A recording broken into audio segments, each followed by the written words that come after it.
Hola, soy la doctora Mariana Marín Ibarra, responsable del área académica y de investigación de la DIGE de la Benemérita Universidad Autónoma de Puebla. Bienvenidas, bienvenidos y bienvenides. En este programa realizaremos un breve recorrido histórico sobre el papel de las mujeres en la sociedad. En la UAP trabajamos por una universidad libre de violencia y discriminación. Iniciamos Debate desde la Academia.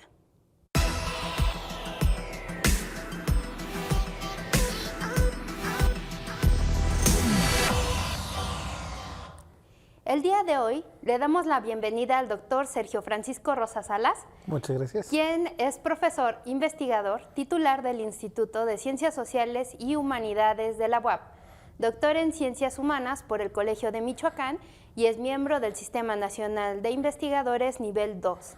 Ha sido profesor visitante en el Colegio de Michoacán, la Universidad Autónoma de Coahuila y la Universidad Autónoma de Yucatán. Estudia la importancia del catolicismo en América Latina durante la época contemporánea. Para iniciar este programa es necesario mencionar que el 6 de junio de 1990 se fundó en México la Comisión Nacional de Derechos Humanos como un organismo descentralizado de la Dirección General de Derechos Humanos a nivel federal. Atendiendo este parteaguas, el día de hoy vamos a conversar sobre la construcción de la igualdad de género en México y para ello reflexionaremos sobre los procesos históricos y las transformaciones sociales que ha tenido el papel de las mujeres en la sociedad del siglo XIX al XX, atendiendo a tres temas particulares: el cuerpo, la moda y la ciencia. Esto nos lleva entonces a nuestra primera pregunta, doctor Sergio. Desde su perspectiva, ¿qué relación ha existido entre el cuerpo femenino y la moralidad social para el desarrollo de las mujeres en espacios públicos y privados? Claro, pues antes que nada, muchas gracias por la invitación a ti y a la DIE. Pues efectivamente, yo creo que el tema de la moralidad y del cuerpo femenino es fundamental porque la transición que ha ocurrido desde el siglo XIX al siglo XXI pues es enorme. En el siglo XIX, si algo estaba penado por la moralidad y por la culpa, era el cuerpo femenino, que además de que tenía restricciones morales para el libre desempeño de sus funciones propiamente fisiológicas, pues estaba cargado por toda una serie de elementos culturales que venían arrastrando desde la Edad Media y que se fueron exacerbando también a lo largo del siglo XVIII.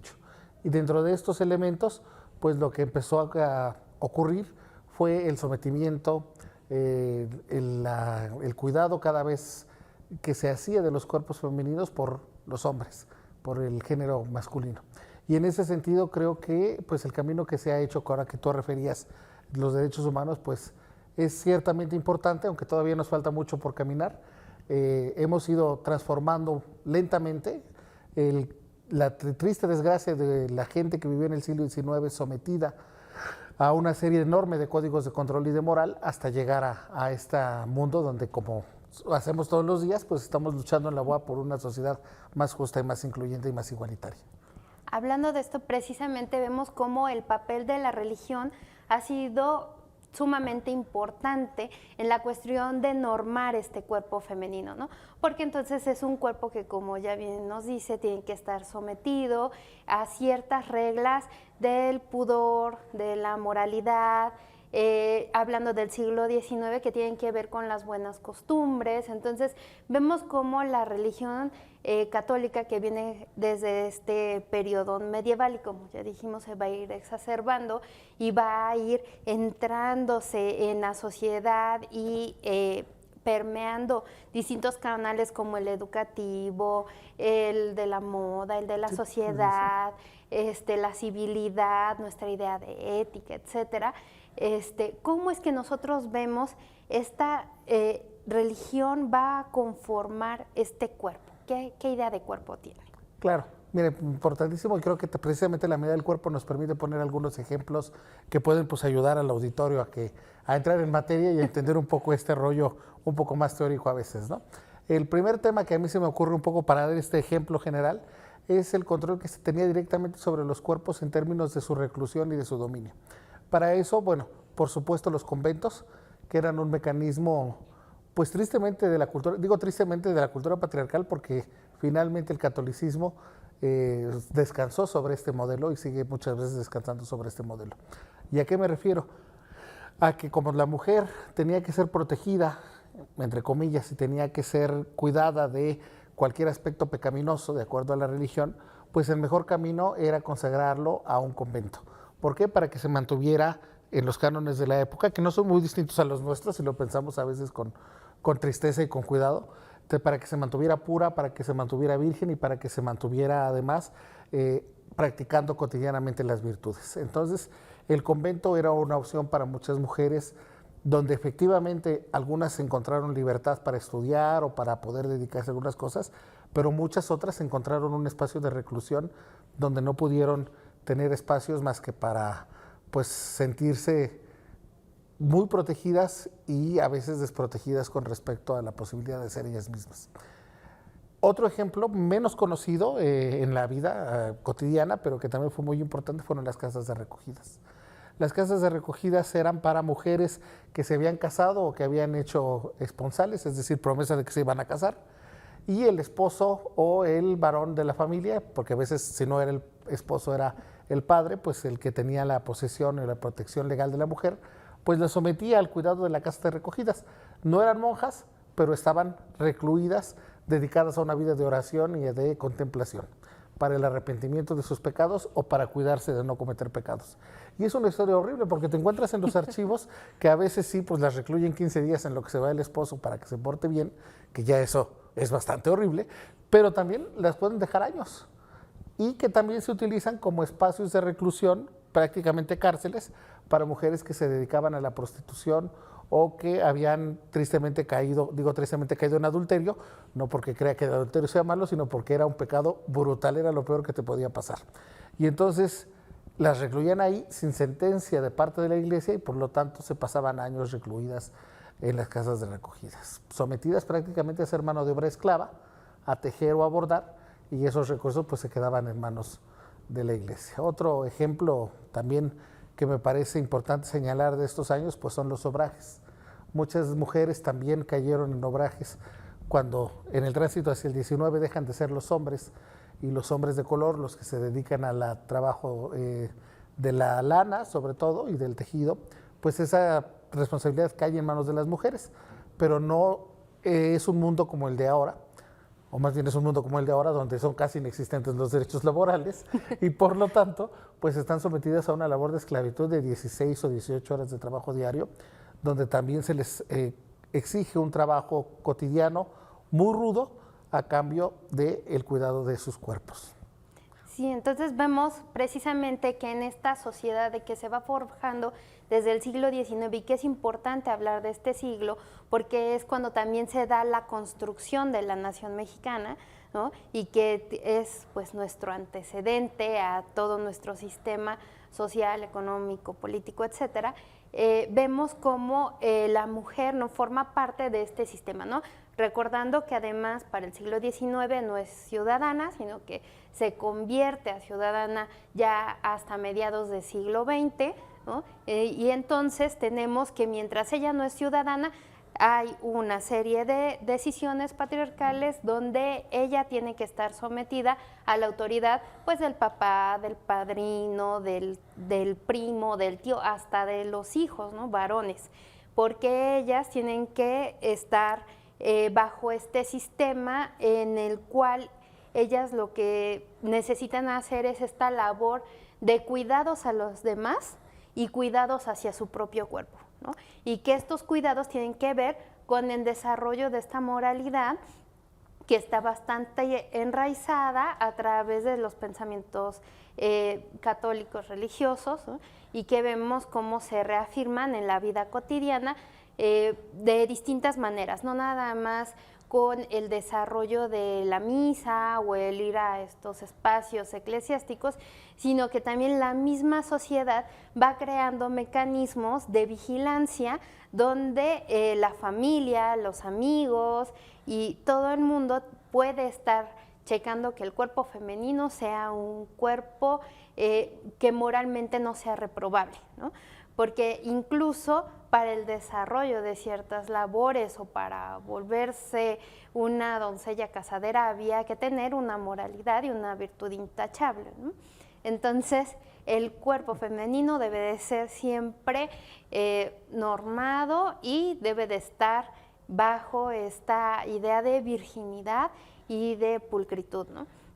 Y si vemos precisamente estos espacios que van a normar el cuerpo, pues ya nos ha mencionado las cárceles, los conventos, las casas de recogimiento, los obrajes, porque en general todos nos llevan a la transgresión social. Claro. Y estas mujeres que son transgresoras, de alguna manera, siempre tiene que ver esa transgresión con la moralidad. Exactamente. ¿No? Y algunos ejemplos, por ejemplo, yo recordaba en el archivo haber visto, por ejemplo, de las casas de recogimiento, donde les dicen a las familias, ya dejaron aquí años a esta mujer y si no vienen por ella la vamos a sacar y la vamos a dejar sin comer, porque ya no tenemos dinero para darle de comer y entonces su alma también pecaminosa va a penar por ahí, ¿no?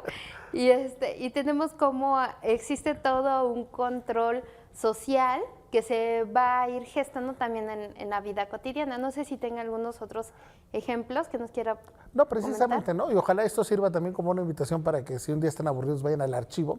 Pero precisamente en los archivos se encuentra una esta serie de realidades que, como dice doctora, nos remiten a esta realidad, que esta transgresión y esta culpa que se transmite cotidianamente en la misa, en los rezos, en el confesionario, en realidad no es nada más un tema eclesiástico, sino que va mucho más allá y es asumido por la propia realidad.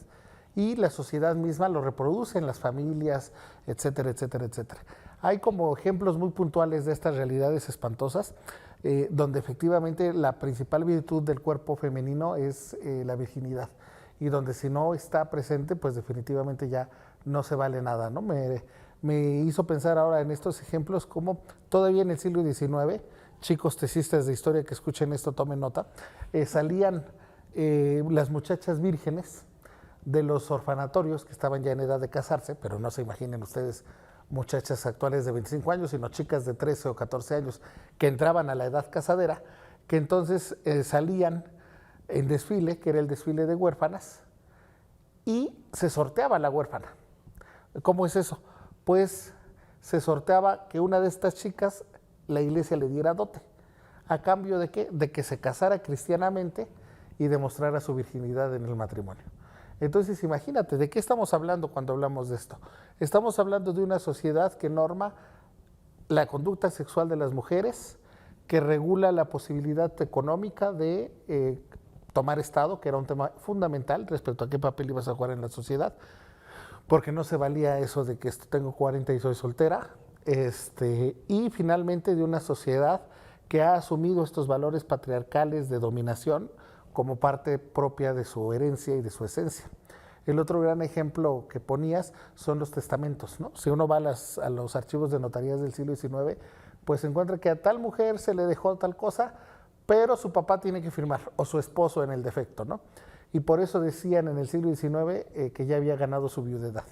Era el único momento de la vida de una mujer en donde por fin podía ser libre de un hombre, que el varón con el que se había casado muriera. Entonces esa expresión que ahora nos puede sonar hasta fea o simpática como ganar su viudedad, se refería no tanto a la desgracia de la muerte de la pareja, sino a la posibilidad por primera vez de ser libre de estas ataduras y de estos dominios que la sociedad había infringido cotidianamente, porque además era un tema que no se cuestionaba. Y yo sé que me voy a quemar ante el público universitario, pero te quiero contar esta anécdota un poco para que veamos cómo funciona culturalmente. Estaba dando clases en el Instituto del siglo XIX, que a eso me dedico los lunes de 10 a 2, no contesto el teléfono porque estoy dando esa clase. Y entonces estaba explicando con la reforma liberal, Juárez y demás, y cómo la ciudadanía se había universalizado. Bueno, casi a mí me salían chispitas tricolores porque estaba en un discurso muy patriótico. Y una alumna muy brillante me dice, bueno, pero la mitad, ¿no? ¿Cómo va a ser la mitad si te estoy diciendo que le da la ciudadanía a todo el mundo? Ya nos estábamos ahí peleando medio minuto hasta que me dijo, no, que la mitad. Y dije, a ver, ¿por qué carambas dices eso? ¿No? Ya estaba yo así como que tomando aire diciendo, ¿qué parte no me entiende? Y entonces entendí, gracias a ella, que el que no entendía era yo. Me dijo, es que solo los hombres. Y dije, ah, caramba, sí es cierto. A mí nunca nadie me explicó, ni en mis clases de licenciatura, ni de maestría, ni de doctorado, ni en los libros que leí para preparar la clase, ni en los libros que leí para dictaminar, ni nada, que la ciudadanía de la que tanto presumimos los hombres, de Juárez y de la Reforma, se refiere solamente a los hombres. Hasta que una mujer sensibilizada, joven estudiante, en las circunstancias actuales, me hizo ver que efectivamente estamos hablando de una ciudadanía limitada a la mitad de la población. Y entonces creo que en ese sentido repensar históricamente las circunstancias que suele vivir la mujer nos permite poner en dimensión exactamente esos temas. Si hoy un hombre, profesor universitario, que tendría que estar más sensibilizado de lo que tiene frente a sí, no es capaz de ver que estábamos hablando de la mitad de la población cuando hablábamos de ciudadanía del 19, pues es una muestra, primero, de las difíciles circunstancias que en esa época vivieron. Segundo, del largo camino que todavía falta para concientizarnos, incluso los que nos sentimos más progres y de avanzada. Y en tercer lugar, de la importancia que tiene la concientización cotidiana que se hace desde la universidad y que las mujeres han emprendido valerosamente, pues para abrirnos los ojos de cosas que, les confieso, no lo hacemos de mala voluntad, pero que sí se nos van y que solamente cuando nos ponen frente a esta realidad somos capaces de discernir, ¿no? Y este ejemplo del siglo XIX pues se puede multiplicar en muchos casos.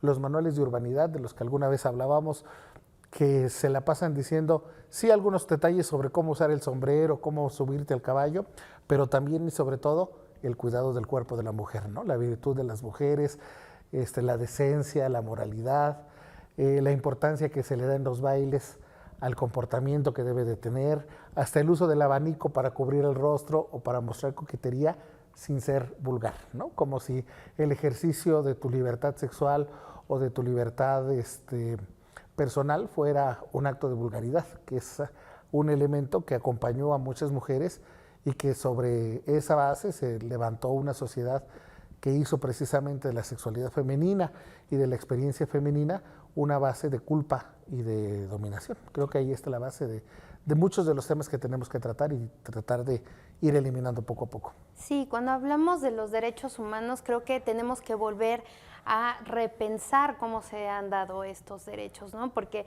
regularmente las mujeres hemos sido excluidas de estos derechos y siempre llegamos tarde a querer alcanzarlos, ¿no? Sí. Y esto nos lleva precisamente a reflexionar cómo, tomando en cuenta el ejemplo que nos acabas de mencionar de lo que pasó en la clase, ¿no? Cómo es que nosotras vamos a visibilizar nuestras participaciones públicas, ¿no? Porque, por ejemplo, algo muy interesante de los movimientos feministas, por ejemplo, radica en que ellas ocupan colores que demuestran su filiación, ¿no? Como el color morado. El color morado es un color importante que hay que mostrarlo y es un elemento femenino de lucha, ¿no?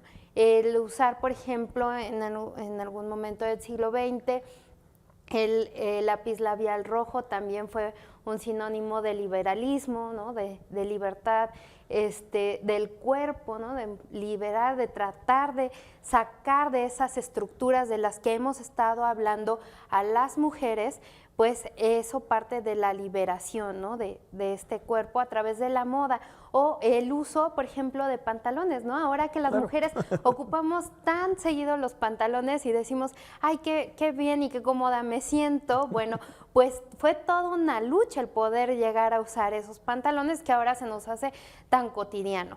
Y el usar las bicicletas, ¿no? Que nos decían, no, pues las mujeres no pueden subirse a la bicicleta porque corren el peligro de perder su virginidad, ¿no? Y volvemos nuevamente a recalcar estas ideas cristianas del cuerpo, de la moralidad, a través de estos actos que ahora vemos incluso como ejercicio, ¿no? ¿Qué otro ejemplo nos podría poner respecto a la moda? El bikini, por ejemplo, ¿no? Que fue tan demoledor y tan revolucionario que lleva ese nombre. Bikini son unos atolones en medio del Atlántico, del Pacífico, donde se hacen pruebas nucleares. Entonces fue tan revolucionaria que las mujeres pudieran mostrar su cuerpo en la sociedad de Occidente, no como un acto de libertad, sino como un acto plenamente de liberación. El otro elemento fundamental que también está presente en la moda, pues es la lucha que se estableció en los 60s y los 70s por despojarse de los sostenes, ¿no? La lucha que fue muy importante porque representaba también la liberación de las mujeres, muy ligado también al uso de la píldora, que también ese fue pues otro elemento de enorme discusión a lo largo del siglo XX, porque permitía el disfrute sexual de las mujeres por primera vez y que el sexo no se quedara ligado solamente al afán reproductivo como pregonaba y sigue pregonando la iglesia.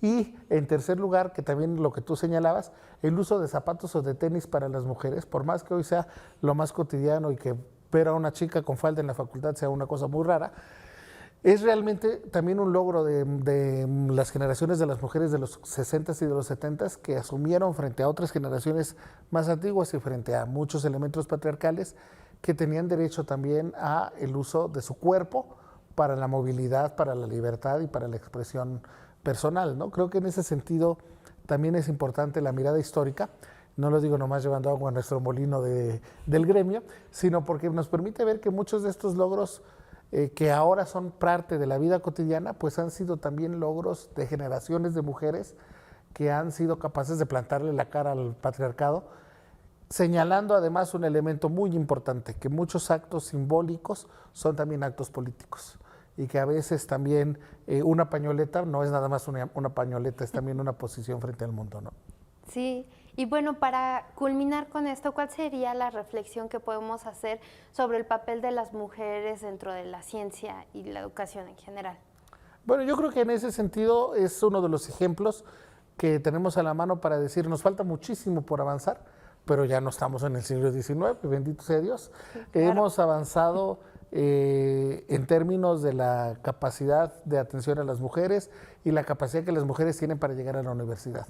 Por supuesto, no me referiré nunca a la capacidad intelectual, sino a la capacidad social para tener esta movilidad, ¿no? Que antes estaba profundamente limitada. Ya lo hemos hablado en algunas ocasiones y se discute cotidianamente. Hay algunas carreras con mayor predominio femenino. Esto tiene que cambiar, tenemos que empezar a hacer que la igualdad en la universidad sea para todas las carreras y para todas las vocaciones, pero también hay que reconocer que espacios como las humanidades o espacios como las ciencias sociales pues cada vez tienen más investigadoras. Y yo creo que ahora, por ejemplo, un pequeño pero significativo cambio para el mundo científico universitario es el cambio que antes era el Sistema Nacional de Investigadores, una vez más sin pensar ni siquiera lo que ello representaba, y que a partir de este año se llama Sistema Nacional de Investigadores y de Investigadoras. Y estos pequeños elementos pues visibilizan a un sector enorme de la población, porque resulta que en el ISNI, que nomás era para investigadoras, la mitad eran mujeres.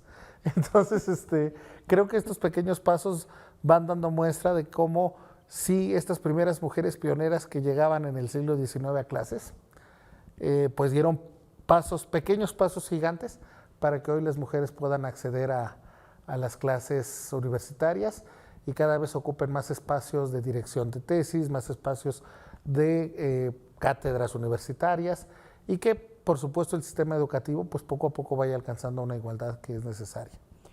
Y precisamente respecto a esto, para concluir, me gustaría comentar pues cómo a lo largo, por ejemplo, del siglo XIX y pues del siglo XX, esperemos que en el XXI nos lo quitemos, se han reforzado estos estereotipos de hombres y mujeres en la ciencia y eso ha limitado la participación, ¿no? Por ejemplo, el pensar que el cerebro de las mujeres en el XIX era tan pequeño que no podían ingresar a la universidad. Bueno, ahora vemos que para el siglo XXI estamos formando parte de las universidades, pero nos falta llegar todavía más hacia estas carreras, o en el caso del ESNI, pues superar esa base del nivel 1 y tomar más posesión del nivel 2 y los niveles 3, ¿no? Claro. Bueno, pues muchas gracias por esta plática y así hemos llegado al final de esta entrevista en Debate desde la Academia, a través de TV WAP.